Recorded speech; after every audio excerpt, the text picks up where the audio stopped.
So here we're going to discuss about statement and inference. Anyone knows about inference? What exactly the inference is? Can anyone explain it or something like define it in one sentence or one phrase? Like to describe it in short, just in layman language. If anyone can know this. Shreyas saying conclusion. No. Inference and conclusions are two different things. So don't like this की mix मत करो उनको. थोड़ा सा different है. Thin line difference है दोनों में. Summary. Summary is kind of different thing. No, summary is not that. What the reader can infer from the passage. Exactly, Ramsa. But what exactly that inferred word means? Inferred word का मतलब क्या होता है? Your assumption or a takeaway from the something.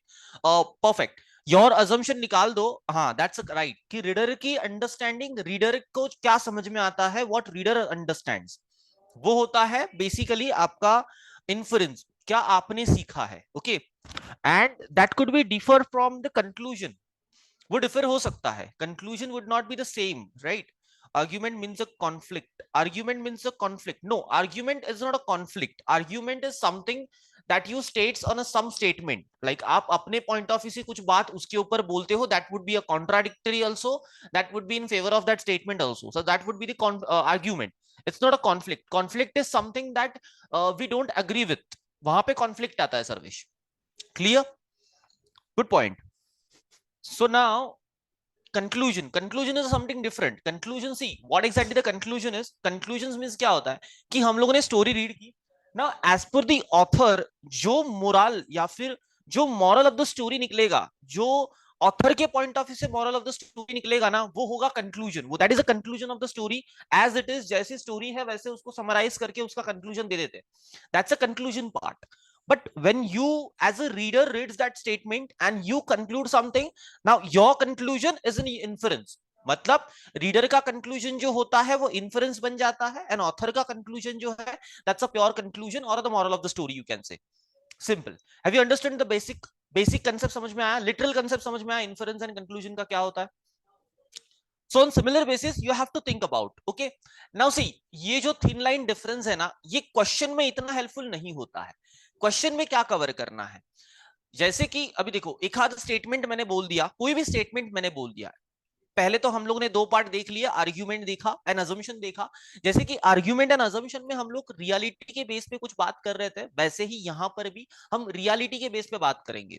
It's not something imaginary, it's not something which you just imagine और something like hypothetical हो. वो सारी चीजें यहां पे नहीं चलेगी, राइट. हाइपोथेटिकल चीजें बिल्कुल नहीं चलेगी. Okay, Rohit, inference means what? Inference that you conclude something, you as a reader read these statements and make something understands, like आप कुछ ना कुछ understanding निकालते हो reading में से, and that learning, that understanding called as simply inference. But when it comes to the conclusion is about the author's point of view, what he wants to conclude or what he wants to convey from the statement, that is in a conclusion. Clear, Rohit? That's a thin line difference, but that doesn't helps that much to find out the right answers. Right answers find out करने के लिए आपका real understanding and maturity and smartness and point of views of the statements are very important. Now let's get into the techniques and all these things, how you could find out. आप कैसे find out करोगे? Now simply, what is a statement and inference is? In the statement and inference question, a statement is given in the question followed by the few inferences made on the basis of them. Candidates need to pick the inference that is the most appropriately and logically correct. Now यहाँ पर इस appropriately का और इस logically का मतलब क्या होता है? Generally means which some inferences or all inferences could be practical based. Should be and could be practical based. It should not be imaginary. It should not be that hypothetical. एक ऐसा मतलब खुद के कुछ खुद को कुछ लगा तो उसमें बोल दिया, ये नहीं होना चाहिए. That should be a practical thing कि हाँ ये रियलम पे बेस है, रियलिटी के बेस पे है, तो सही होगा.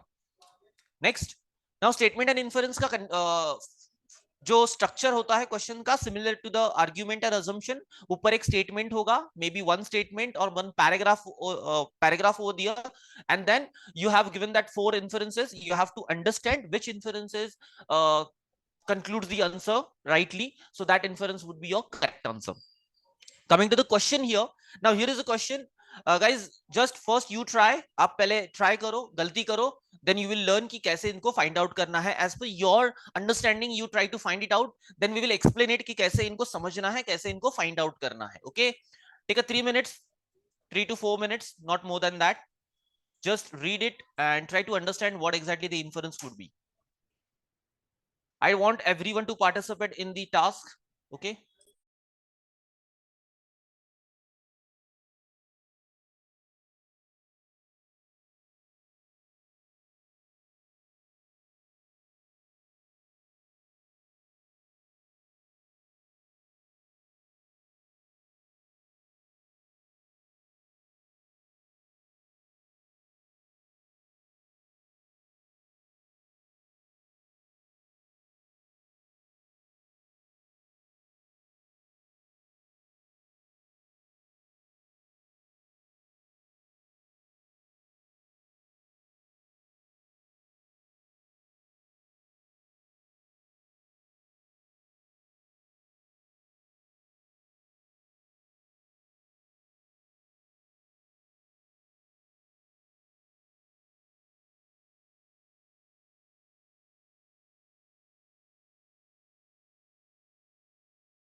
Okay, most of the guys answering similar answers, like a 5 पे सबका focus है. Most participants expressed the different preferences in a taste that than they had indicated in the survey. Okay. Can you understand that numbers, वो जो numbers दिए हुए हैं उन numbers में भी बहुत सारा मतलब बहुत कुछ समझ में आ सकता है. जरा उन नंबर्स पे भी फोकस करने के लिए ट्राई करो. That would be the helpful to understand.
Okay, guys. So let's see the what exactly the answer is. C. It's a fourth one.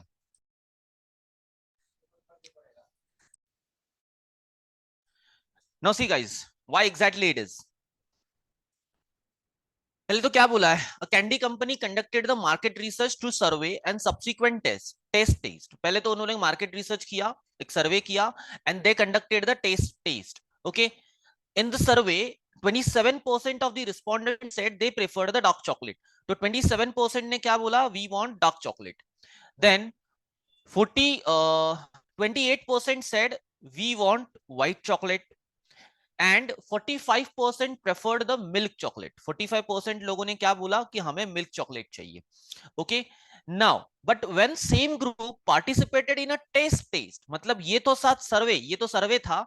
Then when it comes to test 60% preferred the dark chocolate. 60% लोगों ने क्या किया, dark chocolate preferred किया. ठीक है, 60% लोगों ने dark chocolate preferred किया. अब 60% ने डार्क चॉकलेट प्रेफर्ड किया है, मतलब ये 60% में 27 तो इंक्लूडेड है. ठीक है, 27 इंक्लूडेड हो गए.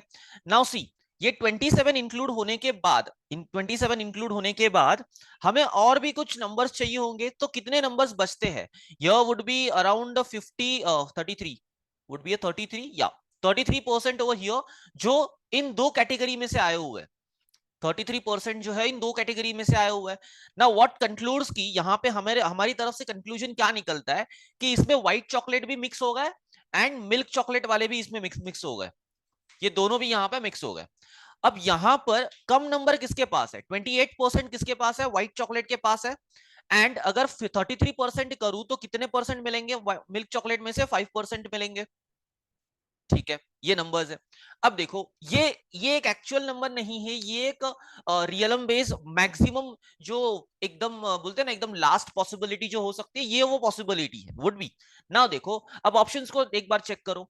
The survey participant were generally inaccurate regarding their chocolate preferences. ये थोड़ा गलत है कि सर्वे पार्टिसिपेंट जनरली इनएक्यूरेट, क्योंकि यहाँ पे नंबर दिए हुए हैं. So how we can conclude that ये इनएक्यूरेट है, क्योंकि हमारे पास ऐसा कोई डेटा नहीं है कि जिसके बेस पे हम ये बोल सके कि ये इनएक्यूरेट है. राइट, तो हम ये तो नहीं बोल सकते. Now see, next would be some people who stated a preference for a white chocolate. Okay, कुछ लोग जो थे उन्होंने प्रेफर किया था white chocolate in a survey, preferred the dark chocolate in the test. अब अगर हम लोग व्हाइट चॉकलेट्स के नंबर्स देखें तो that is a 28%. Would it be possible that 28% plus 27 would be 55, may be 55%. ना ये तो पॉसिबल नहीं है, बिकॉज टोटल कितने हो गए, 60% हो गए ना, तो ये भी पॉसिबल नहीं हो सकता. Now come to the third one. Some people who stated the preference for the milk chocolate in survey preferred the dark chocolate. मतलब अब यहाँ पे डायरेक्टली ये बोल दिया कि कुछ लोग ऐसे थे जिन्होंने मिल्क चॉकलेट प्रेफर्ड किया था, उन्होंने क्या कर दिया, dark chocolate in the test preferred कर लिया. But how we could say that कि मिल्क चॉकलेट ही सिर्फ उधर आए थे, मतलब मिल्क चॉकलेट वालों ने ही अपने प्रेफरेंस चेंज कर लिए और डार्क चॉकलेट पे जम कर लिया. ये कहां से हम कंक्लूड कर पाएंगे, because it is not a certain information.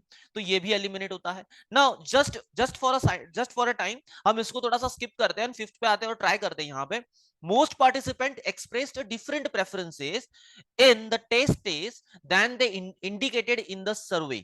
But यहाँ पे मोस्ट पार्टिसिपेंट बोला है, it's not a general, it's not a specific one कि मोस्ट पार्टिसिपेंट कौन से है. यहाँ पर कुछ पार्टिसिपेंट ऐसे भी होंगे जिन्होंने इन तीनों को भी ना बोला होगा in the survey. Is it, क्योंकि इन तीनों ने भी ना बोला होगा तभी तो यहाँ पे कुछ ना कुछ तो डेटा ऐसा होगा जिसमें किसी ने भी कुछ भी प्रेफर नहीं किया होगा, या फिर कुछ मिक्सअप रहेंगे. ठीक है, तो हम ये यहाँ पे जनरल ओवरव्यू नहीं निकाल सकते, जनरल पॉइंट ऑफ व्यू नहीं देख सकते कि ये जनरल व्यू में क्या होना चाहिए. मोस्ट पार्टिसिपेंट बोलना इट्स समथिंग लाइक कि हम थोड़ा सा जनरल बात कर रहे हैं, और ये कंप्लीट जनरल हो गया. अब देखो, अब फोर्थ वन क्या बोलता है. some people who preferred the milk chocolate in the taste had initially stated a preference for the white chocolate. Now what happens is here, यहाँ पे क्या बोला है कि जो कुछ लोग जो थे ना जिन्होंने मिल्क चॉकलेट प्रेफर्ड किया था, पहले अटेम्प्ट में जिन्होंने क्या किया था, मिल्क चॉकलेट प्रेफर्ड किया था. अब मिल्क चॉकलेट प्रेफर करने के बाद व्हाट दे आर सेइंग कि हमें क्या चाहिए, व्हाइट चॉकलेट चाहिए. And what exactly does it means, कि एक साथ 45 में से एंड 28 में से जो कुछ लोग हैं वो एक साथ आए एंड दोनों ने मिलके क्या बोला कि हमें डार्क चॉकलेट चाहिए। बिकॉज टेस्ट टेस्ट में क्या हुआ, इन दोनों ने भी क्या किया, अपना जो टेस्ट है वो चेंज कर लिया and they jumps to what, dark chocolate. Okay, someone is saying, sir, most participant could be for the increase in a dark chocolate from 27 to 60, isn't it? Yeah, that is only it is saying no. But most participant यहाँ पे ये बोलना गलत होगा ना। How we can conclude that कि most participant में कौन से participant, कैसे समझ में आएगा? क्या यहाँ पर दोनों दोनों है, एक है, कहां से समझ में आएगा? बिकॉज यहाँ पे तो 45 है ना।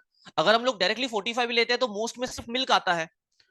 और अगर हम 28% एंड 45 में से थोड़ा सा पार्ट लेते हैं जैसे कि हम यहाँ पे डिस्क्राइब कर रहे हैं, तो भी वो भी मोस्ट होता है। तो कौन सी पॉसिबिलिटी है यहाँ पे? टू पॉसिबिलिटी एक साथ आ जाएगी और वो तो राइट नहीं होगा।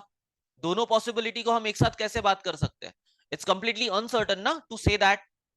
ये तो अनसर्टन हो जाता है, इज इट? क्योंकि हमारे पास सर्टनली ये बोलने के लिए डेटा नहीं है कि हम ये बोल पाए कि यहाँ पे कौन एडिशन हुआ है। ये हम बोल नहीं पाएंगे and that is the reason हमें क्या बोलना पड़ेगा कि यस, यहाँ पे प्रीवियसली क्या था, कुछ लोग जो थे वो मिल्क चॉकलेट प्रेफर कर रहे थे and they jump to what, white chocolate. If there was a some instead of most, would be the 5 correct? There was a sum instead of most, sum expressed. No, again that sum would not be the correct expression for the particular data, because यहाँ पे numerical data दिया है। If you can consider, यहाँ पे numerical data दिया हुआ है। और एक बात, ये जो है ना, ये सिर्फ यहां से मतलब डार्क चॉकलेट से ही नहीं निकलता। डू अंडरस्टैंड गाइस, थोड़े थोड़े देर के लिए समझो। अब हम लोग यहाँ पर क्या बोल रहे हैं कि 60% ऑफ द पीपल ने क्या कंक्लूड किया कि हमें डार्क चॉकलेट चाहिए। Now we can consider that, देखो ये 60% कैसे बना होगा। ये 27% है, 27% में से ये 28 जो है वो यहां पर आ गए, 28 जो है यहां पर आ गए, मतलब पूरे व्हाइट चॉकलेट में से जितने भी लोग थे वो यहां पे आ गए। और ये तो पहले से ही डार्क चॉकलेट वाले हैं, ठीक है। अब इसमें से जो है 5% लोग जो है वो यहां पर आए होंगे, मतलब कुछ मिल्क चॉकलेट वाले, यहां पे देखो कुछ मिल्क चॉकलेट वाले जो है वो यहां पे आ गए, मिल्क चॉकलेट वाले भी यहां पे आए। ये तो हम लोगों ने वर्स्ट पॉसिबिलिटी निकाल ली। It would be like that, ऐसा भी तो हो सकता है कि अब देखो 40% ऑफ द पार्ट अभी भी रिमेन है ना, 40% वाला पार्ट अभी भी रिमेन है कि नहीं? यहां पे तो 60% ही बताया। What about that 100% data, remaining data के बारे में क्या बात कर रहे हो? Are you getting my point? एक डेटा यहां पर हिडन है, एक इन्फरेंस यहां पे हिडन इन्फरेंस है, और वो हिडन इन्फरेंस यहां पे लिख के दिया हुआ है। Are you getting that? ये एक हिडन इन्फरेंस है जो यहां पे दिया हुआ है आपको, कि जहां पर ये पॉसिबल है कि 60% में डार्क चॉकलेट के साथ में ये व्हाइट चॉकलेट भी आए, और 5% ये तो लास्ट प्रोबेबिलिटी हो गई, लास्ट पॉसिबल सिचुएशन है। Now here would be like that, ऐसा भी तो हो सकता है कि 27 में समझो, मैं एक एग्जांपल ले रहा हूं, 20% जो है ये रहे, 20% जो है वहां पर व्हाइट चॉकलेट वाले आ गए डार्क चॉकलेट के साथ में, एंड प्लस जो रिमेनिंग रहेंगे 27, 47 and then 13% would be the milk chocolate, is it? ये भी 60% हो सकता है, that would be the another possibility. And in that case हमें जो हमारा जो 40% होगा, अब 40% में तो दोनों भी होंगे ना, व्हाइट चॉकलेट भी होगा एंड प्लस मिल्क चॉकलेट भी होगा। So there could be the possibility कि कुछ लोग जो मिल्क चॉकलेट पहले प्रेफर कर रहे थे, now they are saying that कि we want white chocolate. Now यहां पर नंबर चेंज भी हुए रहेंगे, is it? Are you getting that term? Numbers पे मत जाओ, जस्ट डू अंडरस्टैंड कि जो 40% ऑफ द पार्ट है, वो 40% ऑफ द पार्ट में क्या क्या पॉसिबिलिटी हो सकती है। देयर वुड बी, इस 40% में कुछ लोग जो रहेंगे वो व्हाइट चॉकलेट के लिए भी रहेंगे और मिल्क चॉकलेट के लिए भी रहेंगे, बट देन यहाँ पे मिक्सचर भी तो होगा। वो मिक्सचर के बारे में यहाँ पे इंफरेंस दिया हुआ है। Are you getting that point? Yes और नो?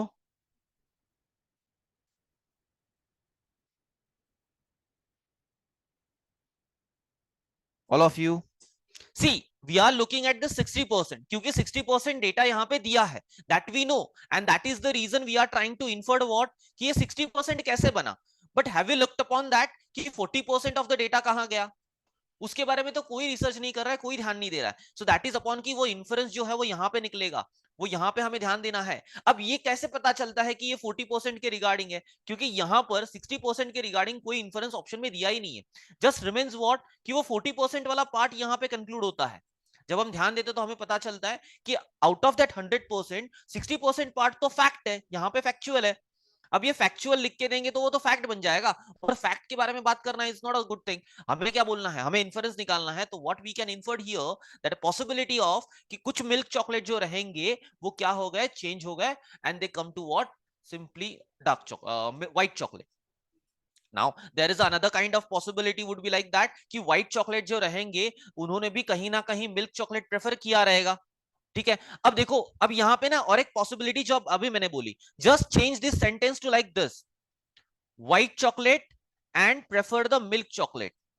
ये देखो, अब ये जो स्टेटमेंट है ना, ये भी आपको कहीं नहीं मिलेगा पूरे इन्फरेंस में। देख लो, ये इन्फरेंस आपको कहीं नहीं मिलेगा। यहां पर भी देखो डार्क चॉकलेट दिया है जो कि फैक्चुअल है, जो कि हमें नहीं चाहिए, पहली चीज। देन यहां पे भी देख लो, यहां पर भी नहीं है। ठीक है, बचा ये तो कंप्लीटली अनसर्टन है, eliminate this one.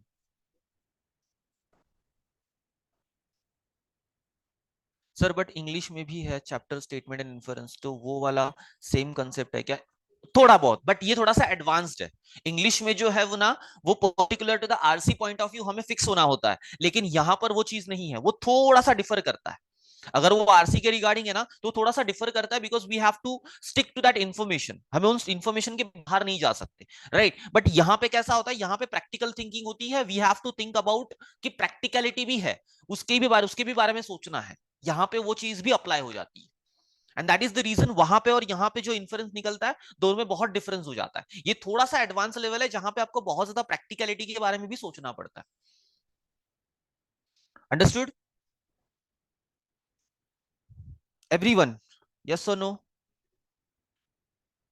I know कि 100% कंसेप्ट अभी भी आपको थोड़ा सा इधर उधर होगा। जस्ट एक बार वापस से रिकॉर्डेड लेक्चर में इसको चेक कर लेना, समझ लेना, so you would understand that कि वो 40% वाला पार्ट जो है वो हम इग्नोर कर रहे हैं, उसको हमें समझना था। And that's the reason inference would be this. क्योंकि अगर ये स्टेटमेंट भी होता ना गाइस, तो भी ये इन्फरेंस बन जाता व्हाइट मिल्क वाला। अगर white chocolate preferred the milk chocolate, ये भी अगर होता ना, that would be another inference. हाँ देन यस, अगर दोनों भी अगर यहाँ पे होते ना इन्फरेंस में, तो हमें आंसर करना पड़ता नन ऑफ दिस, बिकॉज हमारे पास सर्टनली कुछ भी इन्फरेंस नहीं बनता अब, क्योंकि दोनों पॉसिबिलिटी है। अब दोनों पॉसिबिलिटी तो आंसर नहीं हो सकती, so that is the reason हम बोलेंगे नन ऑफ दिस। सिंपल। चलो moving to the next question. यहाँ पे ट्राई करो, थोड़े से इन्फरेंस वाले पॉइंट्स थोड़े से एडवांस लेवल पे, सो बी केयरफुल व्हाइल इन्फरिंग। थोड़ा सा लॉजिकली एंड थोड़ा सा प्रैक्टिकली सोचो, थोड़ा सा आजू बाजू में भी पॉइंट्स देखो, तब आपको एंसिलियरी पॉइंट समझ में आते हैं और आप इजीली इन्फर कर पाओगे। ठीक है, 2 to 3 मिनट्स। चलो 4 मिनट्स ले लो, क्योंकि अंडरस्टैंड करने में टाइम जाएगा।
Okay, good, Conan.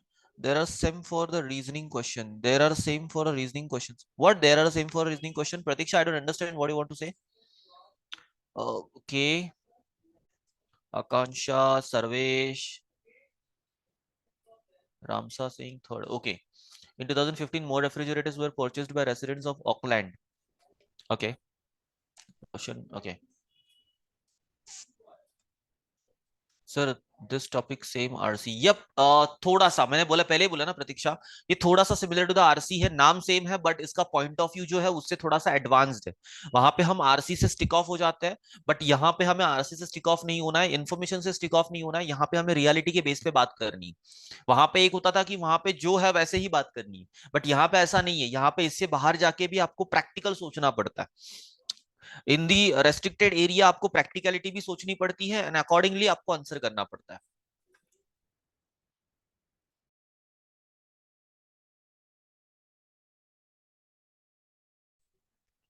Okay most of the students getting right answer बहुत लोगों ने राइट आंसर दिया भी है okay Rishikesh have you applied the elimination technique Rishikesh Konan and Netra have you applied that elimination technique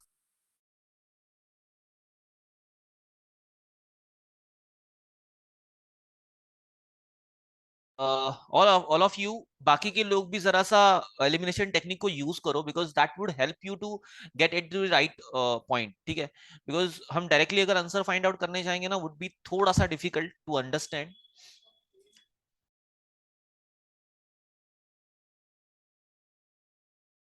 okay should answer this देखो क्या answer होगा यहाँ पर it would be the second one why अब देखो समझो पहले तो इन्होंने क्या बोला है यहाँ पे स्टेटमेंट जो है वो दो तरीके से इंफॉर्मेशन दी हुई है पहले तो ना इन स्टेटमेंट्स को ऐसा लिखना शुरू कर लो मतलब एक तरीके से ऐसे प्रैक्टिस करो इन चीजों की कि फ्रेटर अप्लायंस जो है फ्रेटर अप्लायंस ने क्या किया इन 2015 रेफ्रिजरेटर्स जो है वो प्रीवियस ईयर में बहुत मतलब प्रीवियस ईयर से पहले बहुत ज्यादा सोल्ड किए हैं इन 2015 now most of the refrigerators जो है सोल्ड दैट ईयर मतलब 2015 में जो मोस्ट ऑफ द रेफ्रिजरेटर्स जो है वो सोल्ड किए गए वो purchased by resident of Auckland country जो रेफ्रिजरेटर है वो मोस्ट ऑफ दी किसने परचेस किया है bye the resident of Auckland country however most refrigerator purchased bye residents of Auckland country in 2015 were not purchased from the freighter appliance यहां पे ध्यान दो यहां पे बोला है सिर्फ most refrigerators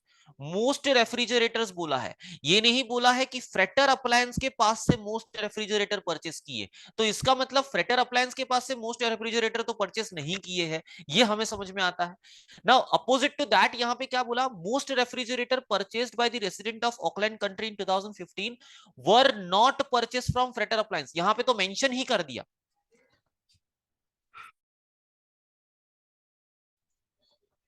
Now to understand, guys, यहाँ पे option first देखो.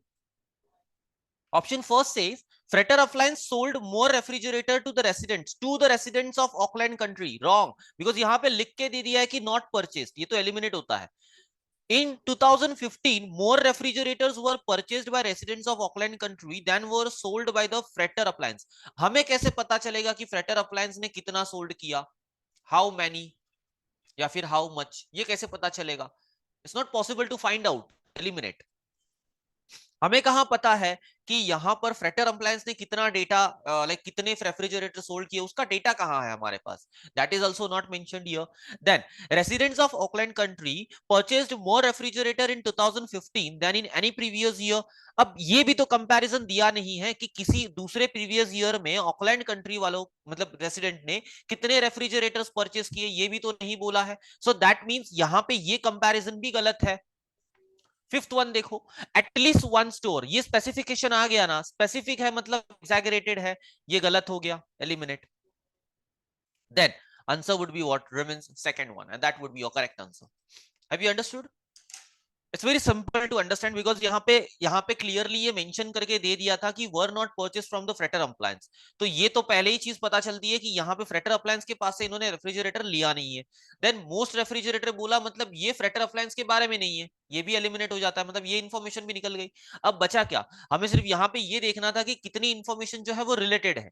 अब रिलेटेड इन्फॉर्मेशन को रखो और बाकी को एलिमिनेट करो। और अगर यहाँ पे रीड करोगे तो देखो क्या दिया है, at least some residents of Auckland country purchased refrigerators from stores not located within Auckland country, and that is correct कि जितने भी रेफ्रिजरेटर्स जो 2015 में सोल्ड हुए थे, मोस्ट ऑफ द रेफ्रिजरेटर्स जो 2015 में सोल्ड हुए थे, उसमें से some residents of the Auckland country purchased refrigerators from stores which is not located within Auckland। मतलब ये फ्रेटर अप्लायंस कहाँ है, बेसिकली ऑकलैंड कंट्री में है। लेकिन यहां ऑकलैंड कंट्री के लोगों ने क्या किया, फ्रेटर अप्लायंस के पास नहीं लिया। इसका मतलब ऑकलैंड कंट्री वालों ने डायरेक्टली और इनडायरेक्टली कहां से लिया है, आउटसाइड दी ऑकलैंड कंट्री। तो सिंपल यही इन्फरेंस यहां पे निकल के आ गया। क्लियर? थोड़ा सा टंग ट्विस्टर एंड थोड़ा सा ट्रिकी।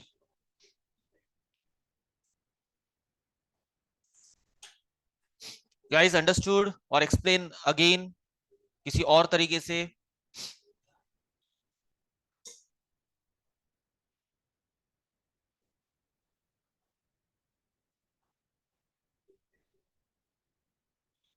यस और नो?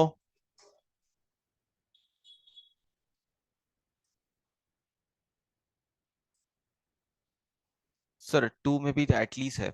ओके, टू में भी एटलीस्ट, हाँ टू में ही तो आंसर बताया मैंने, एटलीस्ट है। लेकिन एटलीस्ट के आगे देखो ना क्या लिखा है, some residents of the Auckland country purchase the refrigerators from stores not located। यहाँ पे ये एटलीस्ट या सम के बारे में नहीं है। मैंने ये एटलीस्ट है इसके लिए नहीं एलिमिनेट किया, मैंने यहाँ पे देखो क्या किया है, वन स्टोर बोला है, इसके लिए मैंने इसको एलिमिनेट किया रोशन। बिकॉज ये वन स्टोर स्पेसिफिकेशन कहां से होता है, at least one store in Auckland country sold more refrigerator, ये कहां से पता चलता है आपको? ये तो इन्फर करना ही गलत है, किसी वन स्टोर के बारे में यहाँ पे डिस्कस करना गलत है। तो ये तो एलिमिनेट हो गया because it is very specific one. Have you understood? Are these CAT level और एमबीए सीईटी श्रेयस? ओके, हाँ काइंड ऑफ।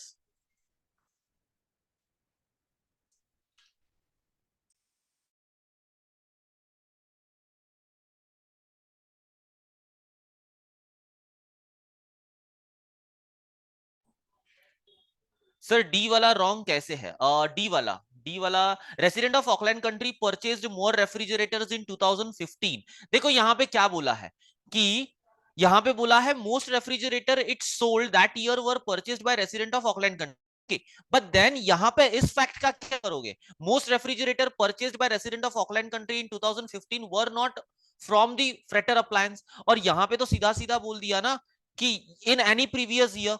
तो यहाँ पे रेफ्रिजरेटर का जो डेटा है ना वो 2015 के डेटा से मैच कर लिया। तो हमें ये कहां से पता चलेगा कि इन 2015 जो है कि रेफ्रिजरेटर कितने सोल्ड किए and in the same year Auckland country में कितने रेफ्रिजरेटर्स परचेज हुए, ये डेटा कहां से समझ में आता है? तो वो कंपैरिजन हम कर ही नहीं पाएंगे, we not able to compare here that data. Clear?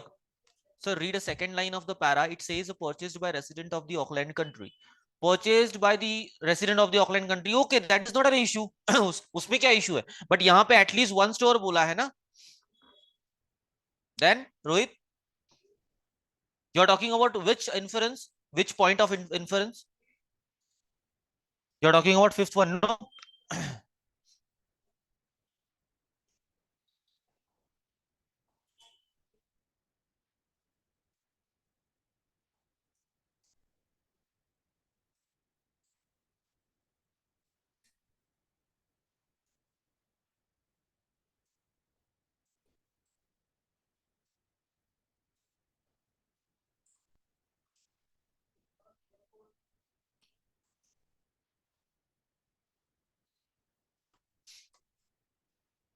Rohit, you are talking about which statement or which inference?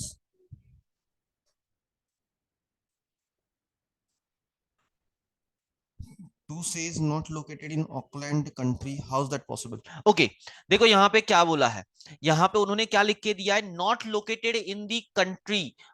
Like मतलब यहाँ पे मतलब क्या निकलता है ना, देखो पहले तो ये स्टेटमेंट को समझने की कोशिश करो, यहां पर हावेवर दिया हुआ है, हैव यू अंडरस्टूड दैट? यहाँ पे हावेवर लिख के दिया है, तो हावेवर का मतलब क्या होता है? जब भी हावेवर होता है दैट मींस ये पॉजिटिव पार्ट है और जो ये पार्ट है ये नेगेटिव पार्ट है, ठीक है। अब यहाँ पर मोस्ट रेफ्रिजरेटर परचेज्ड जो लिखा हुआ है bye the resident of Auckland country in 2015 were not purchased from the freighter appliance, ठीक है। अब फ्रेटर अप्लायंस ने जो सोल्ड किया, फ्रेटर अप्लायंस ने जो भी सोल्ड किया, वो जो सोल्ड किए हुए रेफ्रिजरेटर्स है ना, उसमें से बहुत सारे रेफ्रिजरेटर बिल्कुल नहीं ऐसे नहीं थे, मतलब ऐसे कुछ भी रेफ्रिजरेटर्स नहीं है जो ऑकलैंड कंट्री में से रेसिडेंट ने परचेस किए हो। देखो ना यहाँ पे बोला है most refrigerators purchase bye the resident of Auckland. अब सिंपली ये मोस्ट रेफ्रिजरेटर परचेस जो है ना ये सोल्ड कर लो और ये फ्रेटर अप्लायंस पे लगा लो कि most refrigerators sold by Fretter Appliance are not purchased by the resident of Auckland country in 2015। Simple हो गया। अब तो हमें पता चलता है ना कि at least some resident of the Auckland country purchase the refrigerator from the stores not located within the Auckland country,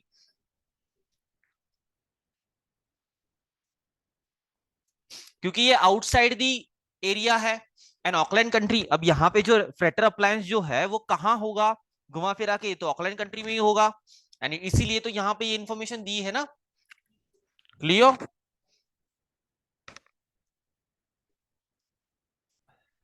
in last question you said some and most is not a correct. मैंने ये नहीं बोला कि some and most is not a correct, मैंने बोला as per the information some and most को infer करना difficult है, because that is given information.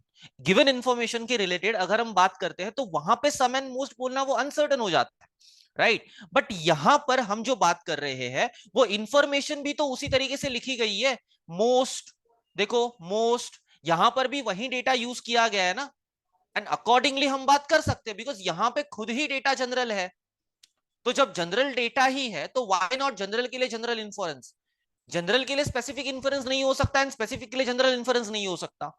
If information suggest that कि इंफॉर्मेशन ही जनरल है, then your influence could be a general also and that is given in the option also. So that's the reason, here is the answer. See, यहां पर critical reasoning में हर point पे आपका जो influence है that would be according to the information and with that practical point of view of that information. ये दो point आते हैं। It's not a stick point, like ऐसे नहीं हो सकता, ये एक थंब रूल नहीं हो सकता कि जहां पर सम एंड मोस्ट है वो आपके ये नहीं बनेंगे, ऐसा नहीं हो सकता। It would be depend on कि आपकी इंफॉर्मेशन क्या है, is it general, is it specific, is it talking about that particular point, और that also mentioned in the influence कि बाबा वो इन्फ्लुएंस भी जो है that talking about that particular point, हाँ, then it would be right answers. Otherwise you have to understand that कि अब देखो, अब अगर हम लोग अगर इस स्टेटमेंट के अंदर भी नहीं जाते हैं तो बाकी की जो स्टेटमेंट्स है ना वो रॉन्ग प्रूव होती है। क्योंकि मैंने पहले भी आपको बोला कि जब भी आप राइट वन फाइंड आउट करने जाओगे everything seems to be right, everything seems to be right. और वही चीज हो रही है, आप क्या कर रहे हो, आप राइट आंसर्स फाइंड आउट करने के लिए जा रहे हो, everything seems to be right. आप ट्राई करो which which statement would prove wrong, हम किस स्टेटमेंट को रॉन्ग प्रूव कर सकते हैं और किस तरीके से कर सकते हैं, try to prove them wrong. Automatically एक स्टेटमेंट ऐसा होगा जिसको रॉन्ग प्रूफ करना डिफिकल्ट हो जाएगा। जैसे कि अभी ट्राई करो यहां पर, Fretter Appliance sold more refrigerators to the residents of Auckland. अब ये तो करेक्ट करेक्ट है ही नहीं, बिकॉज यहां पे लिख के दे दिया है, ये पहली स्टेटमेंट यहां पे लिख के दे दी तो ये तो एलिमिनेट हो जाता है। यहां पे सीधा सीधा लिख के दिया were not purchase from the freighter appliance, मतलब ये तो एलिमिनेट हो गया। देन थर्ड वाला चेक करो, इन 2015 मोर रेफ्रिजरेटर, यहां पे क्लियरली मेंशन कर दिया मोर रेफ्रिजरेटर, मतलब ये लोग सर्टेनली ये बोलना चाहते हैं कि ज्यादा रेफ्रिजरेटर सेल्ड किए। मोस्ट एंड मोर में डिफरेंस होता है, सो ये भी चला गया। देन देखो, residents of Auckland country purchased more refrigerator, again यहां पर मोर रेफ्रिजरेटर अगेन सर्टेनली बात कर रहा है, ये भी एलिमिनेट कर लो। देन एटलीस्ट वन, ये भी सर्टेनली बात कर रहा है, ये भी एलिमिनेट कर लो। अब बचा क्या, यही बचा ना जहां पर एटलीस्ट एंड सम की बात हो गई, and that also talk about most वाला part. Sir general data and common data same term है क्या? No, general data and common data is different term. General data is talks about general, but common would be the same in both side. Common जो होता है वो same होता है दोनों sides, so that would be the common.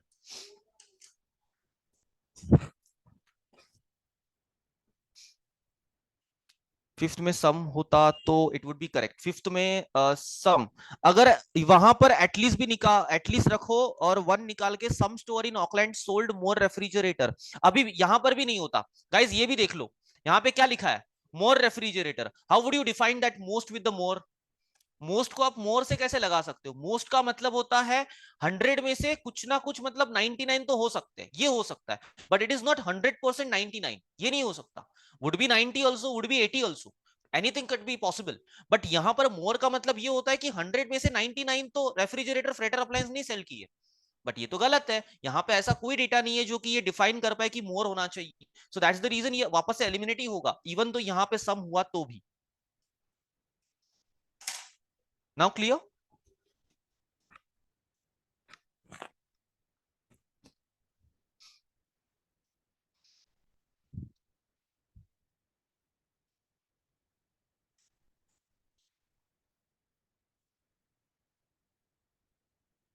Understood guys, yes और no?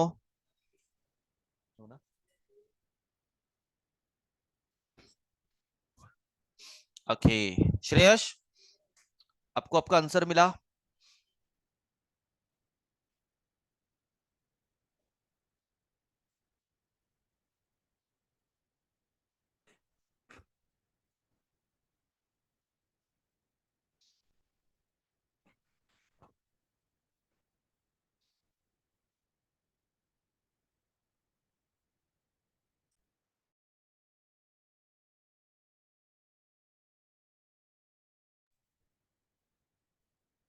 Okay, so moving to the next question.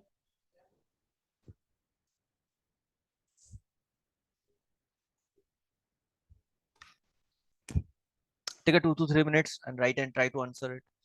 Sir ये GK भी इंपॉर्टेंट है? नो, जीके नहीं Sarvesh, but yes, your personal understanding is very important. आप particular point read करने के बाद एक मेच्योर अंडरस्टैंडिंग होनी चाहिए कि इसके प्रैक्टिकल पॉइंट ऑफ व्यूज क्या हो सकते हैं, अकॉर्डिंगली आपको इन्फरेंस रीड करके समझ में आना चाहिए कि हम इसमें से इन्फरेंस कैसे निकालें। यहाँ पे कोई ट्रिक अप्लाई नहीं हो सकती, और वो जितनी भी ट्रिक अप्लाई कर लो, आपको अगेन अपना खुद का मेच्योरिटी लेवल तो यूज करना ही होगा, अनलेस एंड अनटिल वो आंसर आपको नहीं मिलने वाला, ऐसा है। इट्स ऑल अबाउट, मैंने मतलब पहले से हम लोग बात करते आ रहे, reading reading reading, that reading will develop this skill कि आप एनालिटिकली उस चीज को इन्फर कर पाओगे, समझ पाओगे। somehow yes, Riba, now try to answer this. Take a 3 minutes.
Guys यहाँ पे जो आंसर्स मिल रहे हैं, तो मुझे प्रोपोर्शनल का मीनिंग बताओ, what is a proportional? Answer would B first, मुझे बताओ प्रोपोर्शनल का मीनिंग क्या होता है?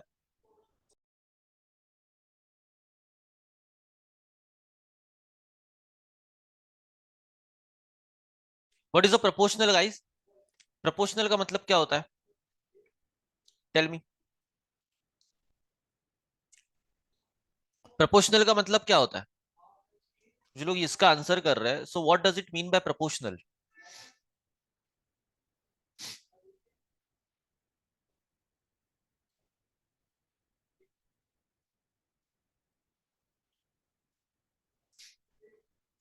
व्हाट डज इट मीन, इसका मीनिंग क्या है? देन कैलकुलेशन, कैलकुलेशन के बारे में, या फिर calculate the total number, is it talking about that calculation process information, is it talking about that process और नॉट? यस और नो? ये तीन क्वेश्चंस के आंसर करो, आपको आपका आंसर मिल जाएगा। Then online services that are easily adapted to free trial version sell better than do online services। यहां पर services that are not readily disturbed distributed as a free trials। क्या ये फैक्ट नहीं सुनाई देता? लाइक गिवन इंफॉर्मेशन नहीं सुनाई दे रहा है? Is it similar to the statement here given here? A part or a share of a whole? Proportional, is it directly proportional बोला हुआ है?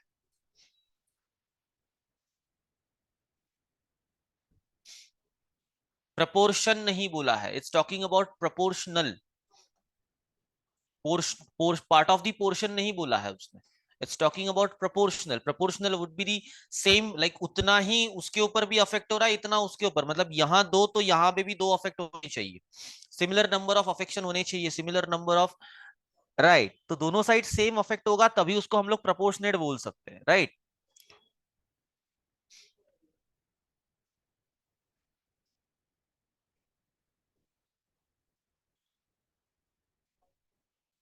Okay, Netra good point. Just wait, समझाता हूं। पहले तो ये समझा, यहाँ पे प्रोपोर्शनल बोला है तो proportional would not B correct, because proportionality के बारे में यहाँ पे बात ही नहीं हो रही है ना। पहली बात तो ये लोग यहाँ पे ये नहीं बोल सकते आपकी प्रोपोर्शनल है, क्योंकि यहाँ पे देखो क्या बोलते हैं, number of sales for a given given online services, और यहाँ पर नंबर ऑफ सेल्स कितने हुए, कैसे हुए, कितने हुए हैं, मतलब यहाँ पे डेटा है क्या कि कितने नंबर ऑफ सेल्स हुए? Have you compare the data, given data? क्या आपने कंपेयर किया गिवन डेटा को? क्या आप कर पाए कंपेयर डेटा? नहीं कर पाए। So how would you say that कि यहां पर number of sales for a given online service is directly proportional to the number of visitors? मतलब ये कहां से पता चलता है कि जितने विजिटर्स आए वो सारे कन्वर्ट हो गए सेल्स में? क्योंकि यहाँ पे नंबर ऑफ विजिटर्स के बारे में भी डिस्कशन हुआ है। So how we can determine that कि नंबर ऑफ विजिटर्स कितने थे, एंड देन उसके साथ नंबर ऑफ सेल्स कितने हुए, मतलब ये कहां से पता चलेगा हमें? वी कांट इन्फर दैट कि यहाँ पे नंबर ऑफ विजिटर्स कितने आए, देन हाउ मेनी कन्वर्ट हो गए, फिर कितने लोगों ने सेल की परचेस किया, मतलब यहाँ से सेल हुआ। तो ये कहाँ से डेटा पता चलता है? ये डेटा समझना ही मुश्किल है प्रैक्टिकली टू अंडरस्टैंड। मैं आपके सामने खड़ा हूं और आपको ये चीज बोल रहा हूं कि जो मोस्ट इफेक्टिव वेज है to increase the sale online services is to offer some free trials. ये मैंने आपको बोला, for users to experiment with before they purchase और फुल सर्विस। मतलब मैं हिंदी में ये बोलना चाह रहा हूं आपको कि सिंपली मैंने क्या बोला कि सेल्स बढ़ाना है तो क्या करते हैं ना, हम लोग फ्री ट्रायल दे देते हैं। ये मैंने आपको स्टेटमेंट बोल दिया। So you asking me sir why, what is the reason? So I said कि इससे क्या होगा कि लोगों को पता चलेगा कि हम पूरी सर्विस क्या प्रोवाइड कर रहे हैं, फुल सर्विस क्या प्रोवाइड कर रहे हैं। They will get experience, like they will get experience of that, right? So उसकी वजह से सेल बढ़ेगा। नाउ मैंने इसके बाद बोला कि इसका बेनिफिट क्या है। The benefit of such practice is to encourage sales. इससे क्या होगा, सेल्स बढ़ जाएगा in individuals who would not buy the product without having tried it first. मतलब क्या, तो जो लोग फ्री ट्रायल परचेज नहीं करते या फिर फ्री ट्रायल नहीं लेते हैं, वो लोग सिंपली परचेज भी नहीं करते। ये होता है। अब देखो, अब ये चीज अगर मैं बोलूं तो यहां पर फ्री ट्रायल को चेक करना, फ्री ट्रायल को यूज करना, इससे विजिटर का क्या लेना देना?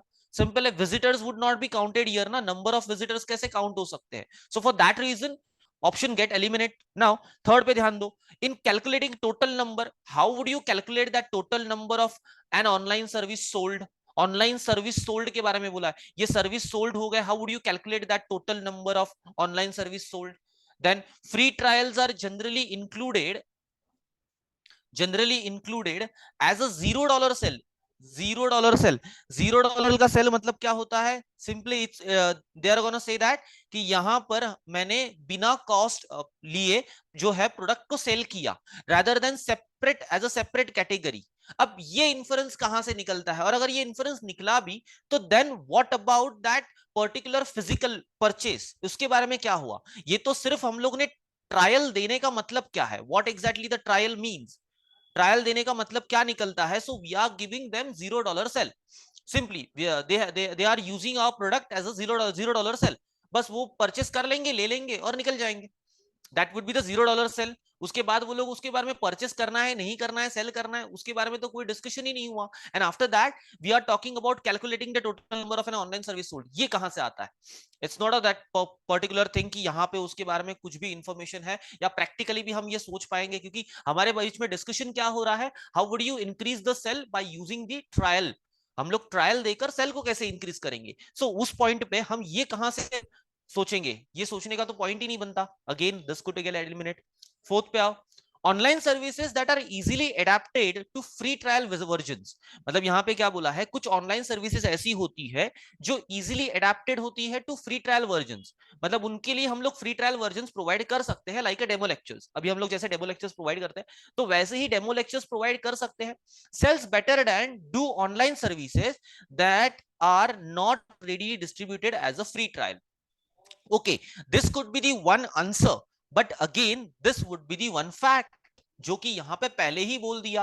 अमंग द मोस्ट इफेक्टिव, मैंने तो पहले ही बोल दिया ना कि फ्री ट्रायल वर्जन दूंगा तो सेल बढ़ेगा, and similar fact is given here and fact would not be your influence. ये भी एलिमिनेट होता है। And now remains what? Option 1। अब ऑप्शन 1 को एलिमिनेट क्यों नहीं करना है? That would be the first question. देखो, because the cost of offering a free trial can be high. चलो ठीक है। नाउ नेक्स्ट, कंपनीज आर, और यहां पे देखो, यहां पे क्या बोला है, which of the following is a base supported by information given about. ऐसा कौन सा स्टेटमेंट है जो इस इंफॉर्मेशन से सपोर्ट करेगा?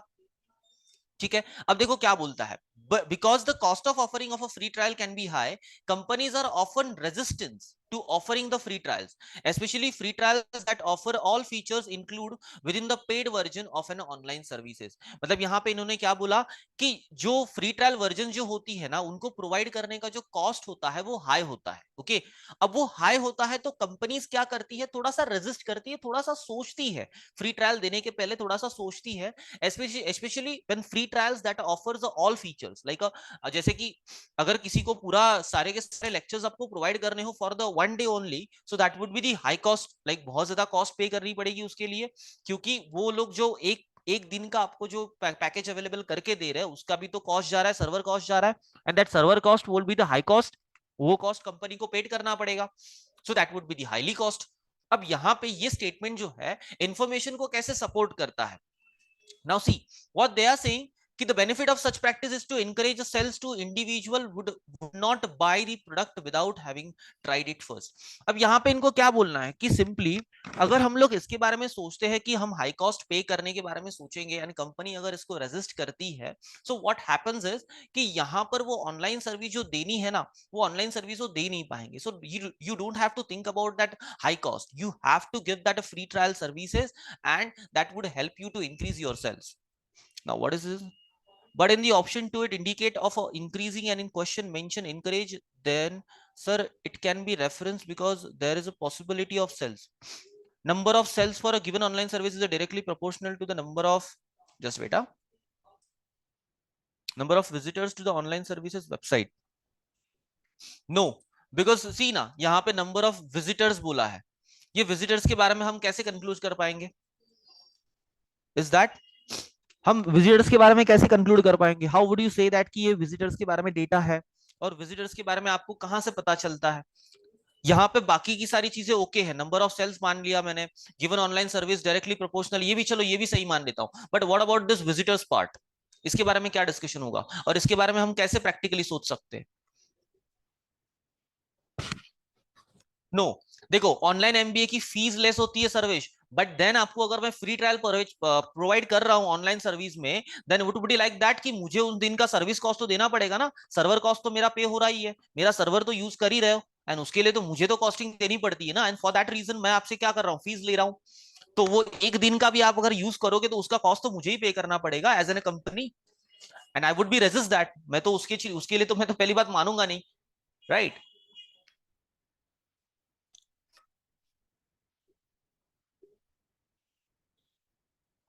Yes.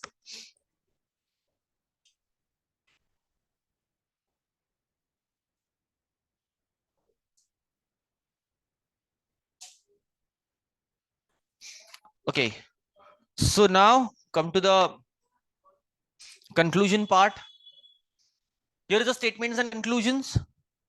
Now what exactly the conclusion हम लोग ने पहले डिस्कस किया. Conclusion is what? Is basically what authors can conclude. Author क्या conclude कर सकते हैं, author क्या understand कर सकते हैं, author ने क्या समझा है, author what exactly want to convey you by the information.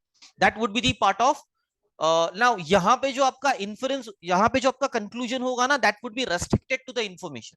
अभी तक हम लोग इन्फरेंस में जो कर रहे थे, that would not be restricted to the information, but here the possibility is conclusion आपका जो होगा वो रेस्ट्रिक्टेड टू द इंफॉर्मेशन होगा, because author would conclude the information in that specific area जहां तक वो कन्वे करना चाहता है. जो इंफॉर्मेशन वो प्रोवाइड कर रहा है उतना ही वो कंक्लूड करेगा, not behind that, not beyond that, right?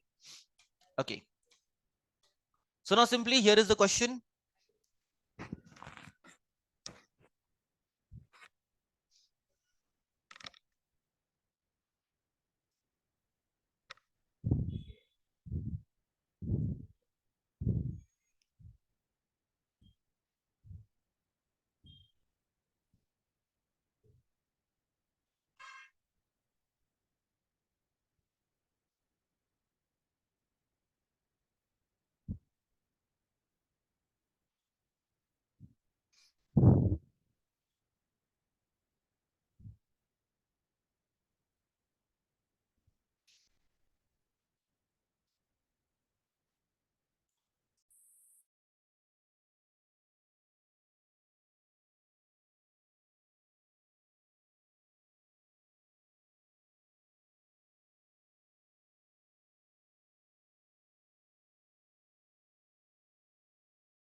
Okay, most of the are answering C and D, C and D, C and D. What is the C? Steamed food is the healthiest form of a food. Steamed food is a healthier than boiled food. Okay. And what information is talking? When food is boiled, it loses much of its original nutritional value. The nutrient in the food are what the human body needs to function correctly. Food that has been steamed contains a high amount of its original nutritional value. Which of the following conclusion can most properly be drawn from the information above? And that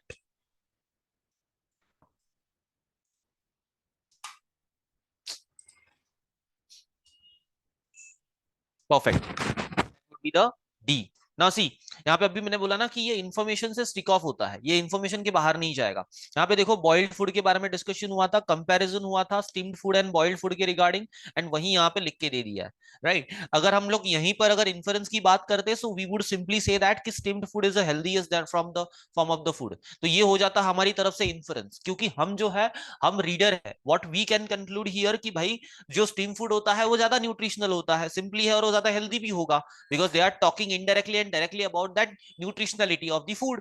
So which one would be the healthiest food? That would be the boiled food, sorry, steamed food. Boiled food तो हमारे काम का नहीं है, तो हम लोग inference क्या निकाल लेते थे, ये समझ लेते थे. So ये would be, ये आपका इन्फरेंस हो जाता, तो ये तो एलिमिनेट हो जाएगा. ऊपर न्यूट्रिएंट्स हेल्प द बॉडी, ये तो न्यूट्रिएंट के बारे में बात कर रहा है. Steaming food is not common cooking method, ये मेथड के बारे में बात कर रहा है. Steamed food is not as a tasty, तो टेस्ट के बारे में तो बात ही नहीं हो गई. Option D would be correct answer. Now यहाँ पर just take a 2 minutes.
Perfect, guys. Would be D1. Okay, most of the you giving right answers. Now, Miss Edmonds does not like to see children gossiping about each other on a school grounds. Yesterday, when she overheard a Tom gossiping about a Jack behind his back, she asked Tom to come over and explain the harm that gossip can cause. Today, Miss Edmonds overheard Dorothy gossiping about Emmy behind her back. Now, what would be the conclusion here? Following conclusion is a most strongly supported by the information above. कौन सा conclusion जो है strongly support करेगा? Edmonds is like to expel a Dorothy from school for a day. No, it's not possible because previously उसका action जो था वो expellation का नहीं था, तो ये भी नहीं होगा. Miss Tom Edmonds will probably keep her thoughts on a subject to herself. No, ये भी नहीं हुआ था क्योंकि उसने लास्ट टाइम कम्युनिकेशन किया था तो वो चुप नहीं बैठी थी, तो इसका मतलब ये मतलब चुप नहीं बैठी तो सिंपली ये वो पूछेगी जाके उसको. Then Dorothy is likely to burst into the tears as a result of severe reprimand from the Edmund. No, इतना भी तो मतलब स्ट्रॉन्ग और severe punishment उसने दिया नहीं, तो ये भी नहीं होगा.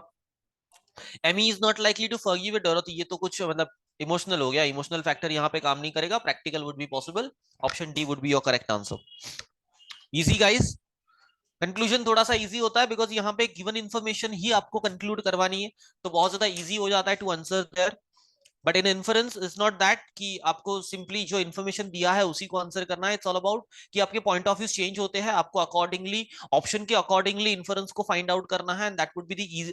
थोड़ा सा ट्रिकी होता है उसको फाइंड आउट करना. नाउ दिस वन थोड़ा सा यहाँ पे मॉडरेट लेवल पे है ये क्वेश्चन, तो try to understand here.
Okay guys,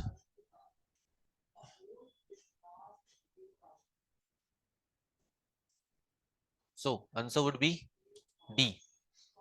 Okay, good Conan.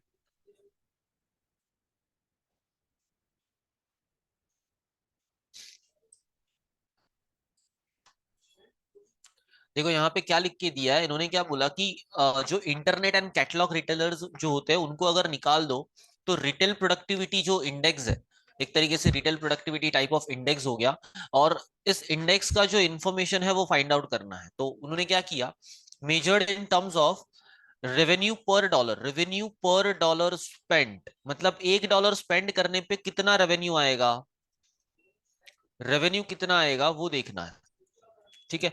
On employees salary, मतलब एम्प्लॉय सैलरी में जब $1 आप पे करोगे एम्प्लॉय सैलरी के ऊपर, तो उसमें से कितना आपको रेवेन्यू मिल रहा है वो चेक करना था। सो दे सीन दैट कि increased more than 20% during the 1990s। कितना हुआ था, मोर देन 20% इंक्रीज हो गया था जब हम लोग ने retail and internet and catalogue retailers को एक्सक्लूड कर दिया, तो ऑटोमेटिकली जो रेवेन्यू पर dollar spent on employees salary है वो इंक्रीज हो गया 20% से। Now when the productivity changes of individual stores are tracked, productivity changes का मतलब क्या है कि प्रोडक्शन में चेंज कितना हुआ। ऊपर जो बात हुई थी वो हो गई थी रेवेन्यू पर dollar spent on employ salary, नीचे बात हो रही है productivity change. So don't confuse with the two things. Individual stores are tracked from beginning of a decade to the end, मतलब इस डिकेड का बिगिनिंग से लेके एंड तक, मतलब 80 से 90s की बात हो रही है तो 81 से लेके 90 तक डिकेड होता है, तो वो डिकेड की बात हो रही है, पूरी 10 इयर्स की बात हो रही है। However very few stores show greater than 10%, मतलब बहुत थोड़े से स्टोर्स ऐसे थे जिन्होंने ग्रेटर देन 10% गेन दिखाया प्रोडक्टिविटी में। This talks about the productivity. हाँ, again I am repeating the thing, productivity. None had का मतलब no one had more than 15% gain, productivity में किसी का भी 15% से ज्यादा गेन नहीं था। And many shows only very small gain, बहुत लोगों ने थोड़ा सा ही स्मॉल गेन ही दिखाया। अब देखते हैं क्या क्वेश्चन है। On basis of information given which of following can most properly be concluded from about retailing in United States in 1990s। तो रिटेलिंग के बारे में आप क्या कंक्लूड कर सकते हो, ठीक है। ऑप्शन ए पे आओ, ऑप्शन ए देखो क्या बात कर रहा है। ऑप्शन ए से the individual stores whose productivity increased most tended to be those that had highest sales revenue. अच्छा, देखो यहां पे क्या बोला है कि जिसका सेल्स रेवेन्यू हाई है, the individual stores whose productivity increase, जिसकी प्रोडक्टिविटी इंक्रीज्ड है, the most tended to those that had the highest sales revenue. But यहां पे बोलना गलत होगा क्योंकि यहां पर बोला गया है कि 20% से इंक्रीज हुआ है, 20% से इंक्रीज हुआ है, और जो प्रोडक्टिविटी है, प्रोडक्टिविटी जो है वो तो 10% के ऊपर भी नहीं है। तो सिंपली सेइंग 10% के ऊपर प्रोडक्टिविटी नहीं गई है, लेकिन लेकिन 20% के ऊपर सेल्स गया, तो इसका मतलब ये प्रोडक्टिविटी एंड सेल के बीच में कोई भी रिलेशन नहीं रहा फिलहाल के लिए। ये this sales is not just increase because of productivity, ये तो इतना ही नहीं हुआ, मतलब इतने से ही रिलेट नहीं हो सकता। तो ये ऑप्शन एलिमिनेट होता है बिकॉज नाउ सेल की जो इंक्रीमेंट है वो प्रोडक्टिविटी के ऊपर डिपेंड नहीं रही। Now option B says most of a gain in a retail productivity resulted from some combination of closing of inefficient stores and the opening of new and efficient one। अब ये data कहां से हमें conclude हो सकता है कि कितने क्लोज हुए, कितने इनएफिशिएंट थे, कितने एफिशिएंट थे, how we can talk about this. तो ये भी एलिमिनेट होता है। come to option C, increase in a retail productivity were lower for internet and catalog retailers than they were for other retailer। यहां पे पहले ही इनको एक्सक्लूड कर लिया तो इनके बारे में डिस्कशन करना ही रॉन्ग है। बचा क्या, D, after adjusting for inflation the aggregate amount spent annually by retailers on salaries was lower at the end of the 1990s than it had been at the beginning, at the beginning. अब यहाँ पे देखो क्या बोला गया है, do understand यहाँ पे क्या इंफॉर्मेशन दी गई है। यहाँ पे 20% जो है ड्यूरिंग 1990 जो है वो सेल इंक्रीज हुआ था, बट यहाँ पे ये जो इन्फ्रेंस है ना ये प्रोडक्टिविटी के रिगार्डिंग है, सॉरी ये कंक्लूजन जो निकाला है वो प्रोडक्टिविटी के इंफॉर्मेशन के रिगार्डिंग निकाला हुआ है, क्योंकि this is just an extraneous information given here about the sale. अब देखो यहाँ पे क्या हो रहा है, आफ्टर एडजस्टिंग द इन्फ्लेशन, ये इन्फ्लेशन का पार्ट निकाल दो। अब यहां से रीड करो, the aggregate amount spent on annually by retailer on salaries, salaries पे एनुअली कितना देना है, was lower lower at the end of the 1990s। Lower क्यों बोला है? क्योंकि कोई भी जो है वो 15% के ऊपर नहीं गया। मतलब जो एम्प्लॉइज थे वो जो है वो अच्छे से काम नहीं कर रहे थे, इसी वजह से उनकी जो सैलरीज थी वो इंक्रीज नहीं हुई थी, उतनी ही थी। तो वो लोअर हो गई, कम हो गई।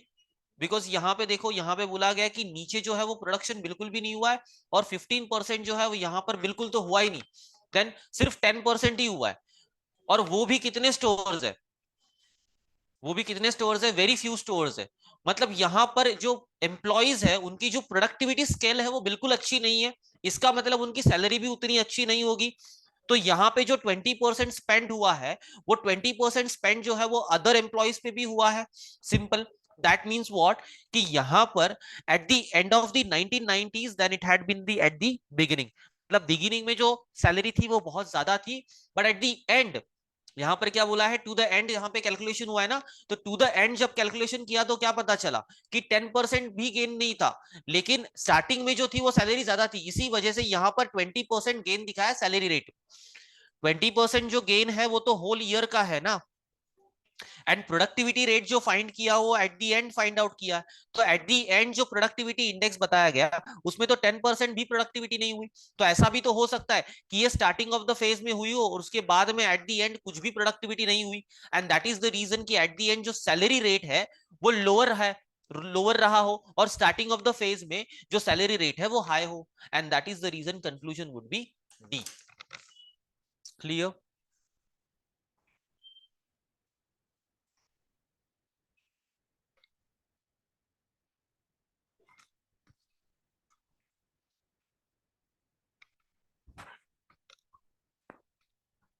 गाइस, यस और नो?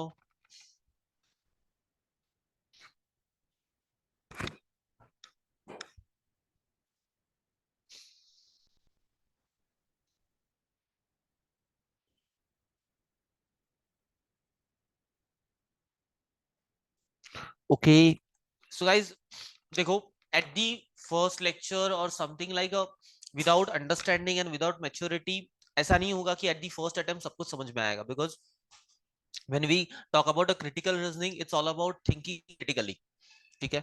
एंड क्रिटिकल रीजनिंग के जितने भी पार्ट है, like if we talk about inference, if we talk about assumption, if we talk about other part of inferences and conclusion, so all these are depends on the personal level of thinking, personal level of thought process, and personal level of smartness to understand the particular situation and look at the different point of views of the particular situation.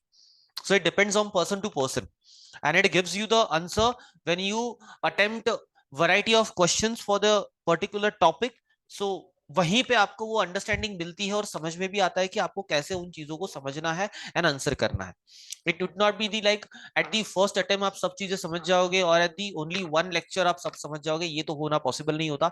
So behind that आपको बहुत ज्यादा practice करनी पड़ती है, पहले ही variety of questions को समझना पड़ता है, and that would help you to solve this type of high level questions. ठीक है? तो एडवांस क्रिटिकल रीजनिंग ये तो ठीक है, ये मॉडरेट लेवल की क्वेश्चंस है, बट इससे भी डिफिकल्ट क्वेश्चंस होते हैं, and that would lead you to very critical situation. तो पहली बात तो आपको इसकी वैरायटी ऑफ क्वेश्चंस को सॉल्व करना होगा, then you would able to understand कि आपको किस तरीके से सॉल्व करना है। And when you talk about MBA CET और कैट लेवल के questions, so these are the some questions which have that capability to distract you from the main point. वो इस तरीके से फॉर्म किए जाते हैं कि आपका जो ध्यान है उसकी तरफ कभी नहीं जाएगा जो आपको फाइंड आउट करना है। आप हमेशा उस एक्सट्रानियस इंफॉर्मेशन के ऊपर सोचते रहोगे, और जो फाइंड आउट करना है उसमें कभी नहीं जाओगे। यही होता है।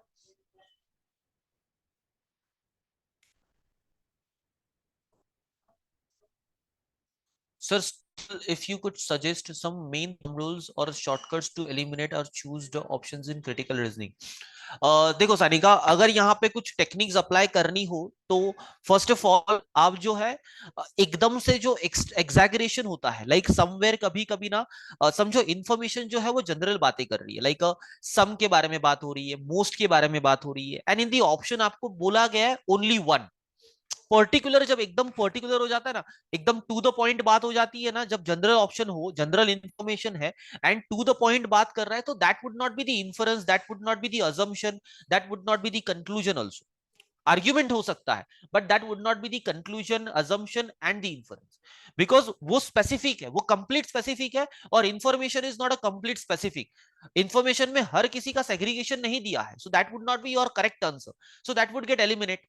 ये एक जनरल अंडरस्टैंडिंग है जो कि हमें क्रिटिकल रीजनिंग में फॉलो करनी पड़ती। और टेक्निकलिटीज इसमें बहुत ज्यादा इन डेप्थ है, उतनी टेक्निकलिटीज तो उतनी टेक्निकलिटीज को प्रैक्टिस पहले से किया जाता है from the beginning of the practice. जो आपने जो सिंपल लेवल के क्वेश्चंस अटेम्प्ट किए तभी से लेकर अब तक आपको क्या करना होता है, धीरे धीरे धीरे धीरे उन सारी क्वेश्चंस को थोड़ा थोड़ा थोड़ा थोड़ा अटेम्प्ट करना होता है, और वहां से वो नेचर ऑफ अंडरस्टैंडिंग डेवलप करनी होती है। While you solve the simple questions, have you look upon that particular point, जहां पे मैंने ये भी समझाया गया था लेक्चर में कि आप जो है इन सिंपल क्वेश्चंस को थोड़ा सा पर्टिकुलर देखो कि ये कैसे फॉर्म हुए हैं, कैसे इन्फ्रेंस बने हुए हैं। जहां पर पर्टिकुलर होता है वहां पे जनरल नहीं होता, और जहां जनरल होता है वहां पर्टिकुलर नहीं हो सकता। तो similar to the RC also, RC में भी हम लोग यही करते थे, अगर जनरल इंफॉर्मेशन है तो आप उसमें से पर्टिकुलरली कैसे इन्फर कर सकते हो, नहीं कर सकते ना, because it's a general information, it's talks about whole area, is it? So we can't conclude that कि पूरे डेटा में से, जनरल डेटा में से हम स्पेसिफिकली इसके बारे में बात करेंगे। If we are talking about whole world, अभी होल वर्ल्ड के बारे में जो डेटा दिया गया है उसमें से आप इंडिया के बारे में कैसे इन्फ्रेंस कर सकते हो, नहीं कर सकते, बिकॉज यहाँ पे इंडिया के बारे में कोई इन्फॉर्मेशन ही नहीं है, पर्टिकुलर पॉइंट पे कहाँ इन्फॉर्मेशन दी है, तो हम उसके बारे में बात ही नहीं कर सकते। सो थंब रूल इज व्हाट, कि आप इंफॉर्मेशन को देखो, इंफॉर्मेशन जनरल में बात करती है, जनरल टर्मिनोलॉजीज में बात करती है, then you have to understand the general terminology and you have to get into the general point of view. But अगर इंफॉर्मेशन स्पेसिफिक वन है, कंप्लीटली स्पेसिफिक वन है, लाइक दिस की मैनी की बात हो रही है, मोर की बात हो रही है, ठीक है, वन ऑफ देम की बात हो रही है, तो ये सब जो होते हैं ना, ये पॉइंटर्स होते हैं कि ये स्पेसिफिक पॉइंट के बारे में बात करते हैं, तो वहां पे आपका जो आंसर है वो एलिमिनेट होने के लिए बहुत ज्यादा पॉसिबल होता है। when to select such options when both the given option are rights, would be, but Riva ये पॉसिबिलिटी ऑफ ऐसे क्वेश्चन जो होते हैं ना वो यहाँ पे नहीं आते, क्रिटिकल रीजनिंग में ऐसे पॉइंट्स नहीं आते, वो सिलॉग में हो सकता है, but your point is right कि दोनों में से एक कोई राइट हो सकता है, that point you can say that कि ईदर वन और to. course of action, what would be the particular measure would you would take for the particular को like a statement, अगर आपको कोई मैं statement देता हूं like that, अच्छा पहले तो मुझे ये समझाओ, यहाँ पे इतना समझ में आया, so we can conclude this lecture and we could start with your particular doubts and questions over here.